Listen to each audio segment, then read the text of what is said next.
बंदों गुरुपद कंज कृपा सिंधु नर रूप हरि महामोहतम पुंज जासु वचन रवि कर निकर। श्रद्धेय महान भाव नाद बिंदु उपनिषद। मनोमत गजेन्द्रस्य विषयोधानचारिणः नियामन सामर्थ्यो अयम निनादो निशिताम अंकुशाह।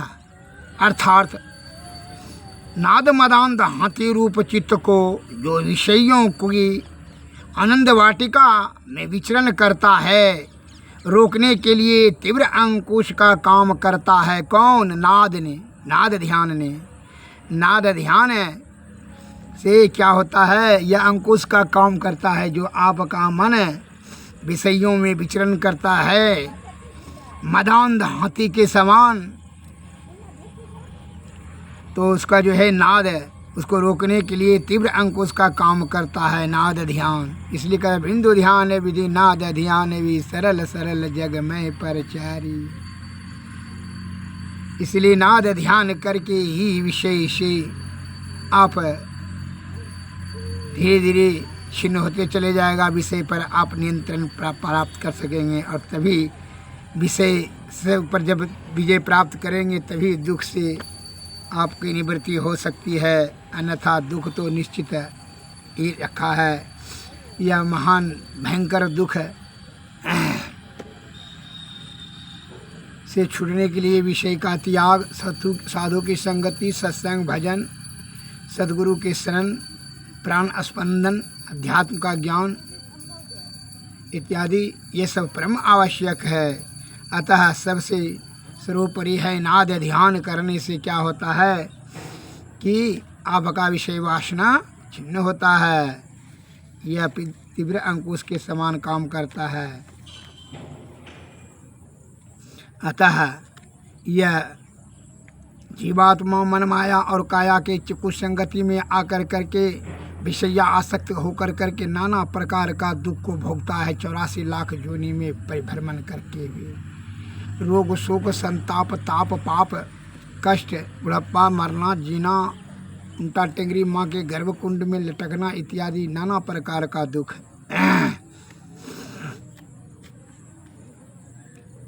एक मैं लघु कथा बताना चाहता हूँ, जरा सुने। घोर वन में एक बार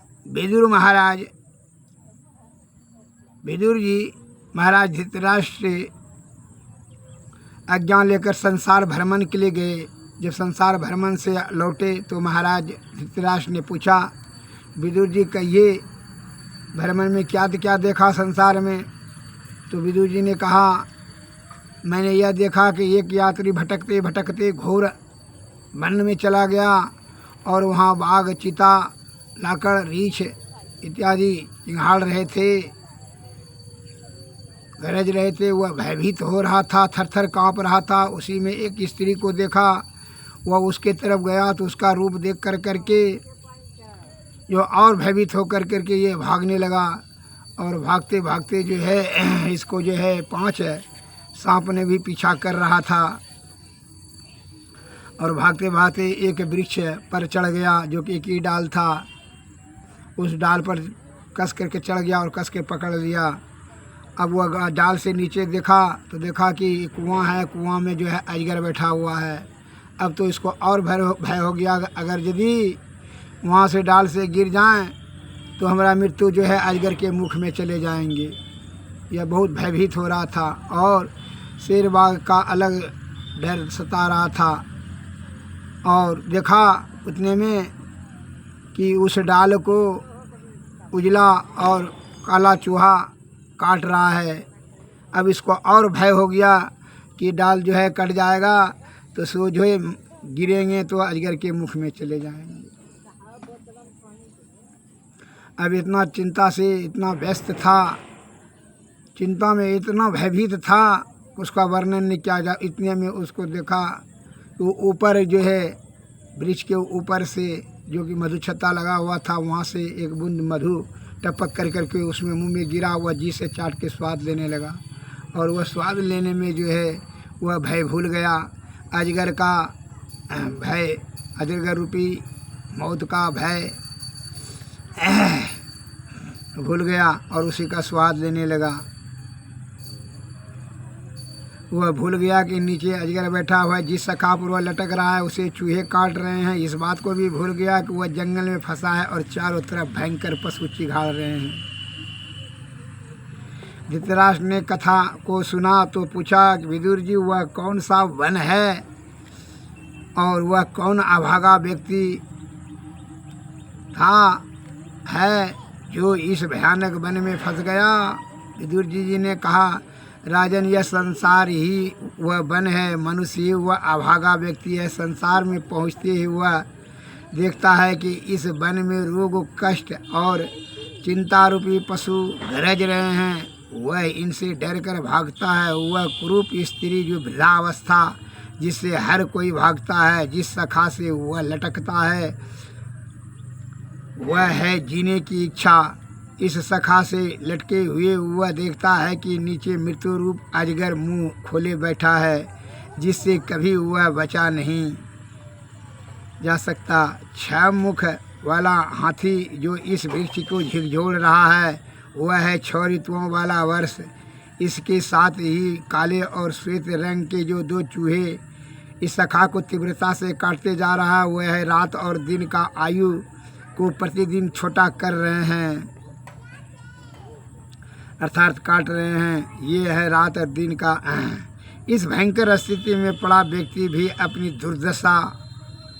दुर्वस्था को भूलकर विषय भोग रूप शहद को चाटने में मस्त हो जाता है और एक दिन काल के गाल में समा जाता है और इसके से बचने के लिए कुछ वह उपाय नहीं कर सकता है। इसलिए भगवान बुद्ध ने कहा, विषय भोग रूप फूलों का चुनने वाले आसक्त मनुष्य को मृत्यु उसी प्रकार पकड़ कर ले जाती है जैसे सोए हुए गांव को बाढ़ बहा करके ले जाती है।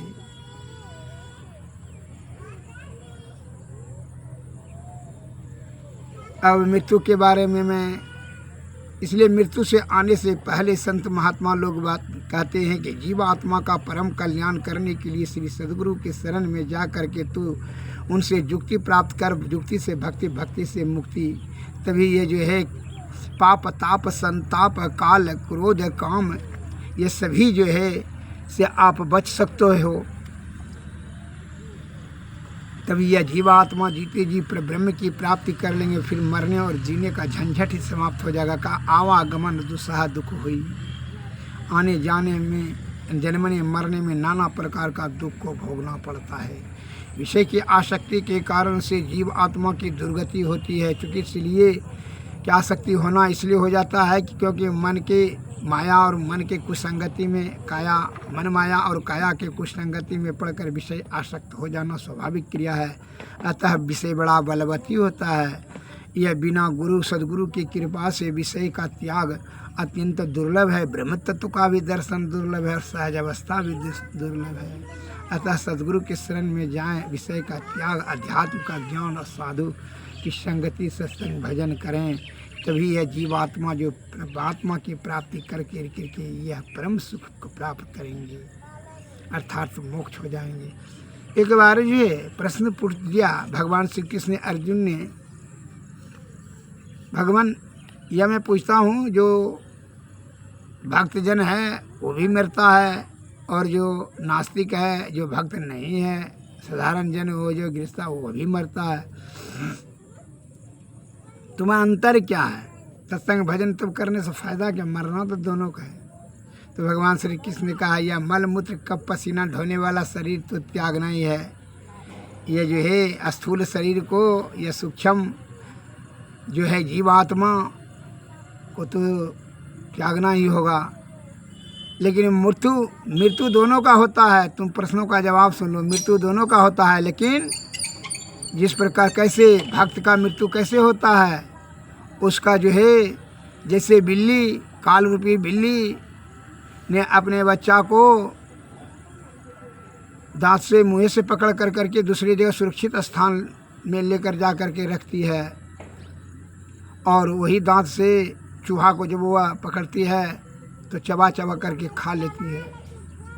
उसी प्रकार यह काल रूपी बिल्ली जो है, जो साधारण जन है, विषय भोगी है, उसको जब है दुर्गति में धकेल देता है। उसके कर्म के अनुसार से फल भोगना पड़ता है, उसको भोगवाता है। उसको कर्म के अनुसार जो जो फल होगा उसको भोग योनि में भेज कर करके नाना प्रकार का उसको फल भोगना पड़ता है। और जो भक्त है वह जब उसका मृत्यु होता है, काल ने उसका मृत्यु जब देता है तो उसको क्या है, सुरक्षित स्थान पर उसको भोग योनि की जरूरत नहीं है।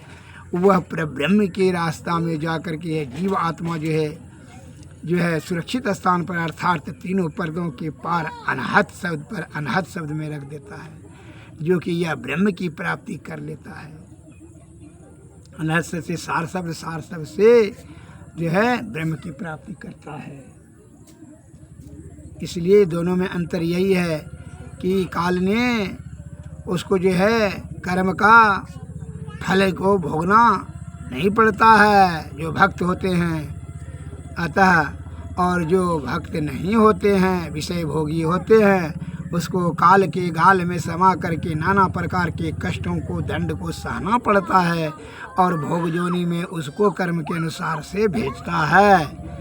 अधोगति में चला जाता है, वो जन्म मरण के चक्कर में चला जाता है। जिस प्रकार बिल्ली ने चूहा को पकड़कर चिबा चिबा करके खा लेती है, लेकिन वही अपने बच्चा को जब वह दांत से पकड़ती है तो सुरक्षित स्थान में रख देती है, जहाँ कि उसको बच्चा का पोषण भरण हो सके। उसी प्रकार यह जीवात्मा को काल ने जब दबोचता है तो जो भक्त है उसको किसी प्रकार का कोई कष्ट नहीं देता। वह डायरेक्ट जो है अनहत में जाकर छोड़ देता है। वह सार से पर ब्रह्म की प्राप्ति करता है और वह जन्म मरण के चक्कर में नहीं फंसता है। और यह जो है, जो विषय भोगी है, उसको तो कर्म के अनुसार से फल दे कर करके दुर्गति भोगना पड़ता है। जन्म मरण के चक्कर में फंस कर करके 84 लाख योनि में वह भटक करके कहिए कैसे उदाहरण देते हैं। एक महात्मा जी के पास 3 सज्जन पहुँचे और बड़ा दंडवत प्रणाम किए। कहा तीनों ने कि महात्मन, हम तीनों को दीक्षा दे कर करके अपना शिष्य बना लें और हम तीनों ब्रह्म की प्राप्ति अर्थात मोक्ष की प्राप्ति करना चाहते हैं, अतः इसीलिए आपके शरण में आए हैं। महात्मा जी ने कहा अच्छी बात है। तीनों को एक एक डलिया, खाली डलिया देते हुए कहा कि गंगा नदी एक कोस पर है, जा कर के तू भर करके पानी ला। तीनों ने एक एक डलिया लेकर के तीनों जब जंगल की ओर जाने लगे तो जंगल में जा कहता है, दूसरों ने गप करने लगा, महात्मा जी पागल हो गया, डलिया में कहीं पानी आता है? दूसरे ने कहा हाँ सही बोलते हैं, ये सही महात्मा से दीक्षा लेकर क्या करना है, डलिया में कैसे पानी आएगा? दोनों ने डलिया फेंक दिया, चला गया गाँव। और एक छोटा दृढ़ संकल्प, उसने कहा हम नहीं जाएंगे, तुम लोग जाओ। गुरु महाराज ने जब कहा है, पहुँचे हुए संत है, अतः जो कहा है संत महात्मा के वाणी में सार गम ज्ञान छिपा रहता है, अतः उनका ज्ञान शब्दों को अवहेलना नहीं करना चाहिए। जरूर जब कहा, उन्होंने कहा पानी आएगा तो पानी आएगा, वो आंतरिक ज्ञान होता है संतों को। संतन की मति अति गोई, इसे जाने नहीं कोई। उनकी शब्दों की गंभीरता को तुम लोग नहीं समझ रहे हो। जरूर डलिया में पानी आएगा। उन्होंने जब कहा तो हमको पूर्ण विश्वास और श्रद्धा और प्रगाढ़ आस्था है उनके शब्दों के प्रति, पानी आएगा। जब संतों ने कहा, महात्माओं ने कहा तो आएगा, डलिया में पानी आएगा, हम जाते हैं लाने के लिए। वो दोनों ने कहा तुम जाओ ना, तुम्हारा दिमाग तो अपने घसका हुआ है, जाओ जाओ, ऐसे पागल गुरु का चेला तू बन जा, हम दोनों चलते हैं। तो कहाँ जाओ। वो दोनों डलिया फेंक करके चला गया। अय्या जो है नदी के किनारे चला गया। अब पानी लेकर के बाहर करता और पानी डलिया से बह जाता था छिद्र से। एवं प्रकार से साल भर करने से जो है उसमें जंगल और कीचड़ फंस गया और वो छिद्र बंद हो गया। साल भर के बाद जो है ला करके पानी दे दिया। रोज़ रोज़ यही क्रिया करने से पानी लेना और बाहर करना, इस क्रिया करने से जंगल उसमें जो है कीचड़ फंस गया। का सावन भादों में कजोड़ पानी चलता है, तो वह पानी हरदम बार बार छनन क्रिया करने से पानी जो है वो डलिया का छिद्र बंद हो गया और उनकी मन की दृढ़ता हो गई। मन जो है केंद्रित हो गया, एक ही जगह अटक गया। मन की जो है चंचलता वह छिन्न हो गया, मन अस्थिर हो गया, चित्त अस्थिर हो गया। और चित्त जब अस्थिर हो जाता है तो फिर जो है कह चुके इसलिए कि उनको गुरु के शब्दों के प्रति प्रगाढ़ श्रद्धा और आस्था था, इसलिए उन्होंने ऐसा काम साल भर निरंतर करते ही रहा, जिससे कि अनंतः उसको सफलता मिला। डलिया में पानी भर के गुरु के चरणों में रखते हुए कहा गुरुदेव लीजिए। गुरु को पूरा विश्वास हो गया। प्रसन्न चित्त से गुरु महाराज ने उनको आशीर्वाद दिया और मंत्र दिया कि जाओ तुम इस प्रकार से ध्यान करो सुषमना में। सुषमना में चित्त उसका स्थिर था। उनके शब्दों के समझ लिया कि जो है इला पिला में कुछ बात मत सोचना, चुकी इसलिए उसका ध्यान तो अस्थिर हो गया, चित्त अस्थिर हो गया था। जो है माया से 1 साल तो दूर रहा और ध्यान एक ही जगह, डलिया से पानी निकालना उसका एक ही जगह था। इस प्रकार से करते करते उनका जो है मन तो चित्त अस्थिर हो गया था। ध्यान जैसे किया तो वह तीनों पर्दों के पार आना जो है अनाहत शब्द में जब स्वयंभू शब्द प्राप्त कर तब सार शब्द निशब्द में ब्रह्म की प्राप्ति किया, अर्थात वो मोक्ष प्राप्त हुआ। और इस दोनों का सुन लीजिए, इस दोनों ने छल कपड़ परपन से क्या करना, कुछ एक ने धर्म जमा कर लिया और जो है ना अन्न दान करने लगा, खिलाने पिलाने लगा साधु महात्मा को, भिखमंगा उपमंगा को, छल कपट से मानी बेमानी से धन जमा करके। और एक ने जब नहीं कमा सका तो वह अपन सल्ला खोल लिया, पानी तानी पिलाने लगा।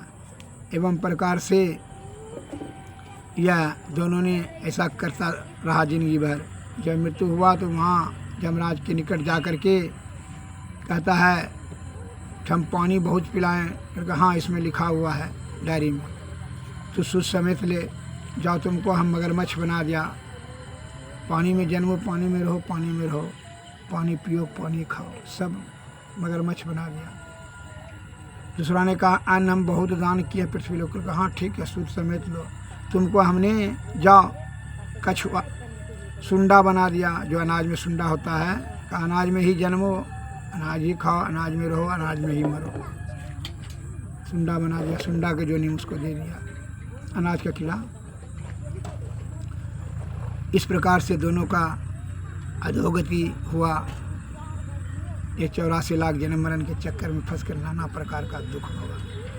आपके छल कपड़ प्रपंच से, षड्यंत्र से, कुबुद्धि से ईश्वर की प्राप्ति नहीं होती। ईश्वर की प्राप्ति निश्चल, निष्कपट, अहंकार रहित, विषय वासना का त्याग, अध्यात्म ज्ञान, साधु की संगति, सदगुरु की सेवा से जुक्ति से भक्ति से तब मुक्ति होता है।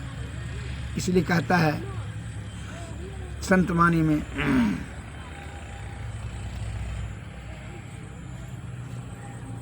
श्रवण करें।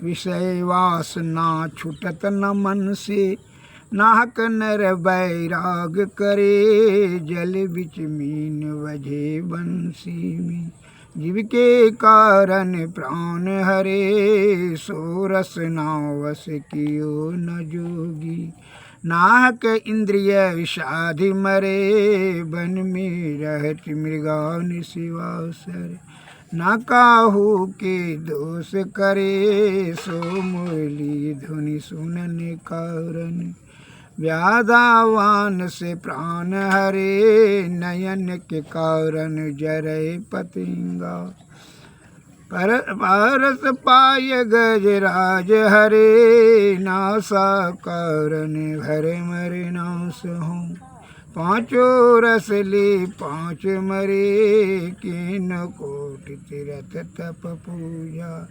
मुनि हो के ध्यान धरे, लक्ष्मी पतिता लगी सब झूठी। जा लगी मन नहीं हाथ करे, विषय बहु सुनो छूटत न मन से। नाहक नर वैराग करे, विषय वासना का परित्याग करके सदगुरु की कृपा से विषय वासना परित्याग होगा। अतः जो जीवन का मुक्ति चाहते हैं, आवागमन से छुटकारा चाहते हैं, तो सदगुरु के शरण में जाएं, तभी वह जीवन परम शांति प्राप्त करेंगे उनकी कृपा से। और गफलत में समय बर्बाद ना करें, यह मेरा है, यह तेरा है, यह कोई किसी का ना तुम किसी को ना तुम्हारा कोई। इसलिए संत महात्मा लोग कहते हैं, क्या सोबत गफलत के मारे, जाग जाग मन जाग रे। अंत काल संगी न होगा, संग न चल कऊ तेरे रे। यह धन धाम कुटुम्ब कबीला, सब स्वार्थ के चेरे रे। अपने अपने सुख के साथी, हेरे न कोई दुख तेरे रे। तन मन सुख है ना सुख तेरो, आत्म सुख निज तेरे रे। तू तन मन सुख निज को जान्यो, भयो काल के चेरे रे। फिर प्रतीत प्रीति कर गुरु से, कर सतसंग सवेरे रे। यही विधि भव फंदा कट जई है, कहत मही हित तेरे रे। क्या सोवत गफलत के मारे, जाग जाग मन ओरे रे। श्री सद्गुरु महाराज की आरती तन मंदिर में कीजिए, दृष्टि जुगल कर शन मुख दीजिए। चमके बिंदु सूक्ष्मय जल, ब्रह्म ज्योति अनुपम लख लीजिए। जगमग जगमग रूप ब्रह्मंडा, निरखी निरखी ज्योति तज दीजिए। शब्द सूरत या व्यास सरल तर, करि करि सार सवद गई लीजिए। ऐसी जुगति काया त्यागे, ब्रह्म भेद सकल भवखंडन यारत यह निर्मल, में ही अमृत रस पीजिए। आरती तन मंदिर में कीजिए, दृष्टि जुगल कर सन मुख दीजिए। श्री सद्गुरु महाराज, श्री सद्गुरु। नमस्कार, जय।